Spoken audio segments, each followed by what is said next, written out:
Сізді сатып кеткен адамға оралмаңыз, ол өзгермейді. Ешқашан теледидар қарамаңыз, уақытыңыз босқа өтеді. Басыңызға ой келді ме, жазып алыңыз, бір күні керек болады.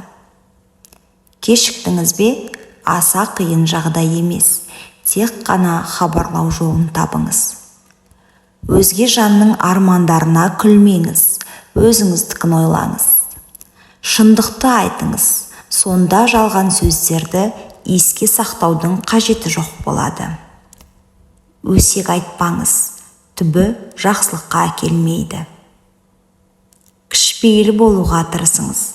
Кішіпейіл жандар үлкен қалаларды тұрғызған.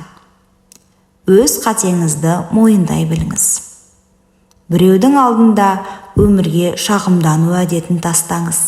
Сіздің қиын мәселеңіз ешкімді де қызықтырмайды. Мынадай бір нәрсе бар, ештеңеге қарамай алдыға жүру. Көріңіз, мүмкін көмектесер. Қандай жағдай болмасын, сабыр сақтаңыз. Қиын сәтте өтпелі, есіңізде болсын. Ұрысыңыз, төбелесіңіз, бірақ ешқандай жүрекке тиетін ауыр сөз айтпаңыз. Себебі сіз татулассаңыз, ал ол сөз жүректе қалып қояды.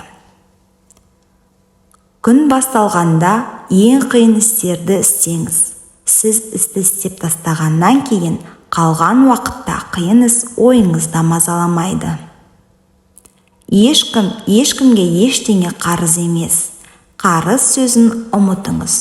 Әйтпесе шынымен де қарызға батасыз. Материалдық жағынан да, моральдық жағынан да.